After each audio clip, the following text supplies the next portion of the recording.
Você já ouviu falar de uma cidade dividida por uma rivalidade tão intensa que separou famílias, vizinhos e até casamentos? Essa cidade existe, e o motivo não é política nem religião. O motivo é sapatos. Hoje, vamos mergulhar na história incrível de Puma e Adidas, duas marcas globais criadas por dois irmãos que se tornaram inimigos mortais. Essa é uma saga de genialidade, traição e uma competição que mudou para sempre o mundo dos esportes e dos negócios. Tudo começa na pequena e pacata cidade de Herzogenaurach, na região da Baviera, sul da Alemanha. Lá viviam Adolf Dassler, conhecido por todos como Adi, e seu irmão mais velho, Rudolf Dassler, o Rudi. Em 1924, na lavanderia da mãe, eles fundaram uma modesta fábrica de calçados, a Gebrüder Dassler Schuhfabrik, ou, para simplificar, a fábrica de calçados dos irmãos Dassler. A parceria parecia perfeita. Adi era o cérebro técnico, um artesão obcecado por criar o calçado perfeito. Ele passava horas desenhando, testando materiais e buscando maneiras de melhorar o desempenho dos atletas. Era quieto, introvertido, mas um verdadeiro visionário do design. Rudi, por outro lado, era o rosto da empresa. Carismático, extrovertido e um vendedor nato, ele tinha o dom da palavra e uma ambição que não conhecia limites. Enquanto Adi criava, Rudi vendia. Juntos, eles eram uma força imbatível. O sucesso não demorou a chegar. O grande salto para a fama mundial aconteceu nas Olimpíadas de 1936, em Berlim. Naquela época, a Alemanha estava sob o regime nazista e os jogos eram uma grande plataforma de propaganda. Adi, com sua visão de marketing, viajou de carro até a Vila Olímpica para convencer pessoalmente um atleta a usar seus sapatos. E não era um atleta qualquer.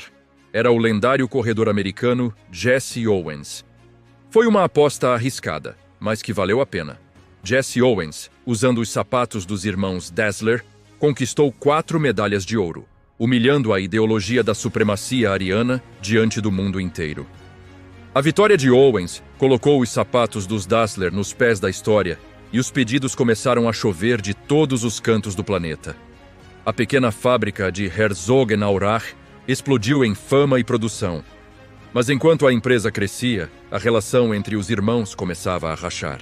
As esposas deles, Kat e Friedel, não se davam bem e viviam trocando farpas, o que aumentava a tensão dentro de casa. As personalidades opostas de Adi e Rudi, que antes eram complementares, agora se tornavam fonte de conflito. Rudi, o extrovertido, gostava da vida social e dos holofotes, enquanto Adi preferia a reclusão de sua oficina.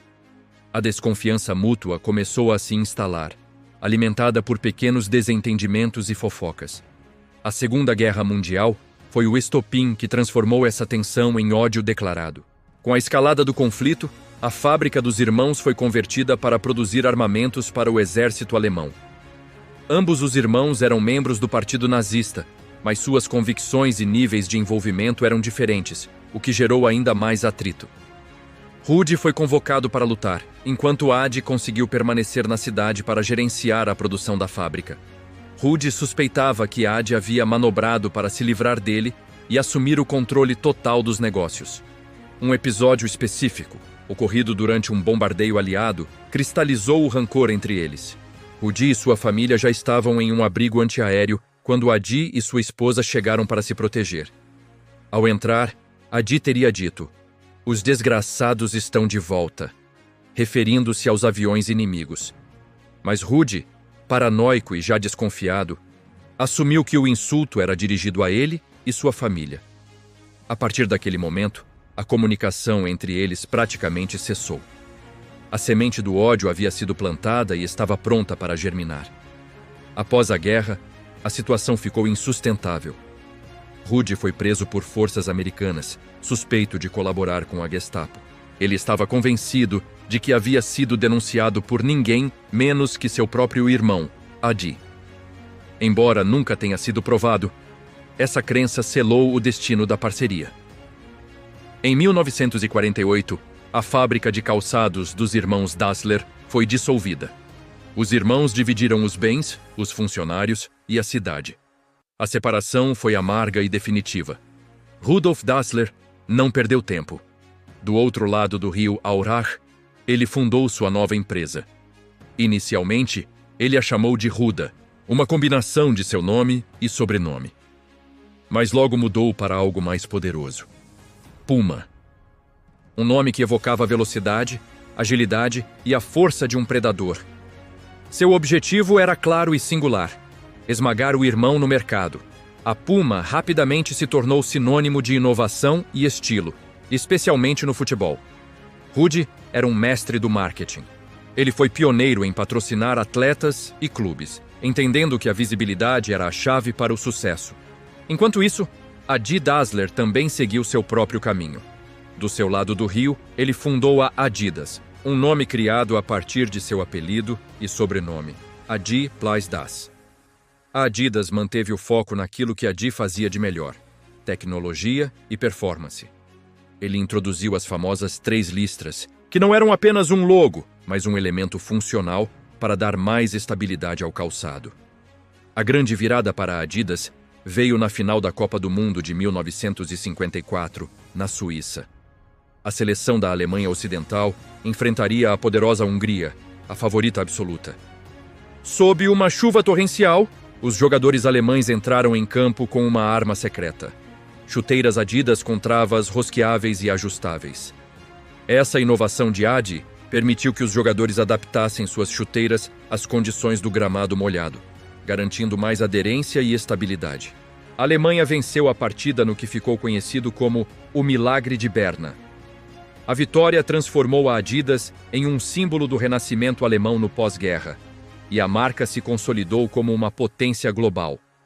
A rivalidade entre os irmãos, que já era pessoal, agora se tornava uma guerra comercial aberta e brutal. E a cidade de Herzogenaurach se tornou o campo de batalha. A cidade foi literalmente dividida ao meio. De um lado do rio, os funcionários da Puma; do outro, os da Adidas. As empresas tinham seus próprios times de futebol, seus próprios bares e suas próprias padarias. Funcionários de uma empresa eram proibidos de se relacionar ou casar com funcionários da outra. Amizades de infância foram desfeitas, famílias se dividiram. A lealdade à marca era absoluta. Por décadas, Herzogenaurach foi apelidada de a cidade dos pescoços curvados. Isso porque, antes de iniciar uma conversa com alguém na rua, as pessoas instintivamente olhavam para os pés da outra pessoa para ver qual marca de sapato ela usava. Isso determinava se a conversa seria amigável ou hostil. A cidade respirava a rivalidade, e cada morador tinha que escolher um lado. Essa competição acirrada, no entanto, acabou se tornando o principal combustível para o sucesso global de ambas as empresas. Puma e Adidas cresceram exponencialmente, cada uma tentando superar a outra em inovação, marketing e patrocínios. Essa disputa constante as forçou a serem melhores, mais criativas e mais agressivas. A Puma se consolidou como uma marca de ousadia e estilo. Rudy foi o responsável pelo chamado Pacto Pelé na Copa de 1970. Antes da final, ele fez um acordo secreto com Pelé para que o rei do futebol, segundos antes do apito inicial, parasse e amarrasse suas chuteiras Puma, garantindo um close da câmera na marca para o mundo inteiro ver. Foi uma jogada de mestre. Mais tarde, a Puma se associaria a outros ícones rebeldes e velozes, como o velocista Usain Bolt. A Adidas, por sua vez, se tornou o padrão de excelência e inovação esportiva, vestindo seleções nacionais, estrelas do futebol como Franz Beckenbauer e, mais tarde, ícones da cultura pop como o grupo de hip-hop Run DMC. A marca das 3 listras se tornou onipresente, um símbolo de qualidade e tradição. O ódio entre Adi e Rudy, no entanto, nunca teve fim. Eles viveram o resto de suas vidas como vizinhos e inimigos, em uma cidade dividida por sua briga. Eles morreram com poucos anos de diferença, na década de 1970, sem nunca terem se reconciliado. E, em um ato final que simboliza perfeitamente sua relação, foram enterrados no mesmo cemitério, mas em extremos opostos, o mais longe possível um do outro. Hoje, Puma e Adidas são gigantes globais, 2 das maiores marcas esportivas do mundo, movimentando bilhões de dólares todos os anos. A rivalidade feroz que as criou continua no mercado, mas a animosidade familiar ficou no passado. Em 2009, funcionários das duas empresas jogaram uma partida de futebol amistosa em Herzogenaurach, um gesto simbólico para selar a paz após mais de 60 anos de conflito.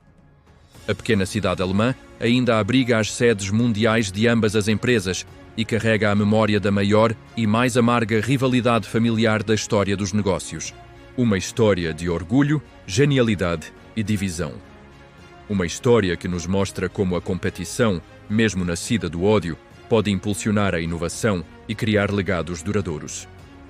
No fim, talvez o maior triunfo dos irmãos Dassler não tenha sido o império bilionário que construíram, mas a prova de que até o conflito mais profundo pode dar origem a duas lendas eternas. Puma contra Adidas. Mais do que uma rivalidade, uma história sobre família, ambição e o legado de dois irmãos que, separados, mudaram o mundo, um par de sapatos de cada vez.